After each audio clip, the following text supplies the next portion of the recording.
मंत्री धनंजय मुंडे घरगुती हिंसाचार प्रकरणात दोषी ठरलेले आहेत। त्यांच्या पत्नी करुणा मुंडे यांनी केलेले आरोप कोर्टाने मान्य केलेत। वांद्रे फॅमिली कोर्टाने हा निर्णय दिलाय। करुणा मुंडेंना दरमहा 2 लाखांची पोटगी देण्याचे आदेशही कोर्टाने जारी केलेले आहेत। आणि स्वतः सामाजिक कार्यकर्त्या अंजली दमानिया आपल्यासोबत आहेत। अंजली ताई नमस्कार। एक अत्यंत मोठा निर्णय कोर्टाने दिलेला आहे आणि आता धनंजय मुंडे घरगुती हिंसाचार प्रकरणात दोषी ठरले।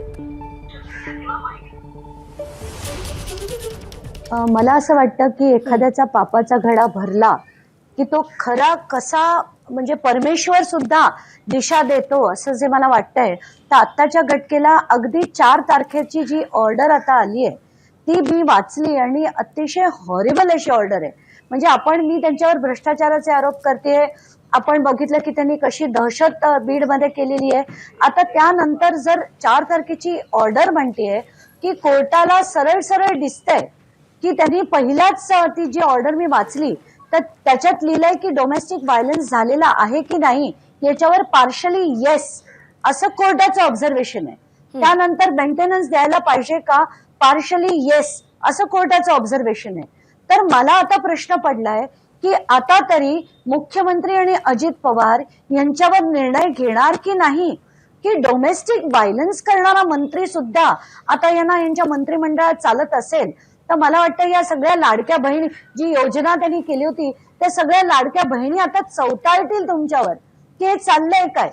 आणि करुणा मुंडे ज्या इतक्या वर्ष लढा देत आहेत, एक स्त्री म्हणून मी त्यांचं समर्थन करते।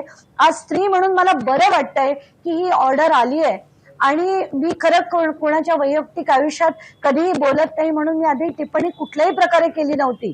पण आता ही जी ऑर्डर आली आहे त्याचं समर्थन मी नक्की करते आणि त्याचा कॉंग्रॅच्युलेटरी मेसेज देखील मी त्यांना पाठवलेला आहे। अंजलीताई, हत्या प्रकरणामध्ये अप्रत्यक्षरित्या धनंजय मुंडेंचं नाव येतं। तुम्ही 350 कोटींच्या घोटाळ्याचे आरोप करता। आता कोर्ट त्यांना दोषी ठरवतं, पण हे सगळं होऊनही सरकार अंतर्गत कोणत्याही हालचाली होताना दिसत नाहीये। हे कसं लक्षण म्हणायचं?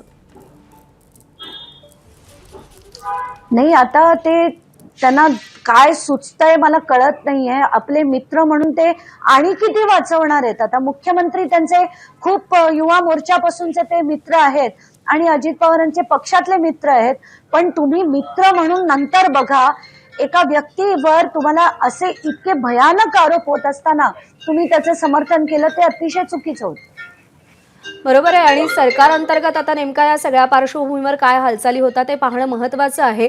पण एखाद्या मंत्र्यावरती ज्यावेळी कौटुंबिक हिंसाचाराचे आरोप होतात, तुमच्या अनुभवानुसार पुढे नेमकी काय कारवाई करणं अपेक्षित आहे? कशा पद्धतीनं पावलं उचलली जाणं गरजेचं आहे? 2 तासात त्यांचा राजीनामा घेणं गरजेचं आहे। 2 तासात, 3रा तास पण नाही झाला पाहिजे। कारण असा मंत्री जर होत असेल, असा व्यक्ती जो घरगुती हिंसाचार करतोय असं मी म्हणत नाहीये, करुणा मुंडे म्हणत नाहीये, तर आता कोर्टाने म्हटलंय आणि त्याच्यात क्लिअर कट ऑर्डर मध्ये लिहिलंय। तर मला असं वाटतंय की हे सगळ्या गोष्टी आता तरी त्यांना कळायला हव्या आणि या ऑर्डर प्रमाणे त्यांचा राजीनामा तातडीने घेण्यात यावा।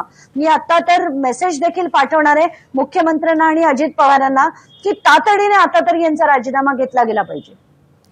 अंजलीताई, आभार आपले। आपण एबीपी माझाला सविस्तर प्रतिक्रिया दिलीत त्याबद्दल। त्यामुळे आता कोर्टानं दोषी ठरवल्यानंतर तरी धनंजय मुंडे यांचा राजीनामा घेतला जावा अशी आग्रही मागणी अंजली दमानिया यांनी केलेली आहे। एबीपी माझा, उघडा डोळे बघा नीट।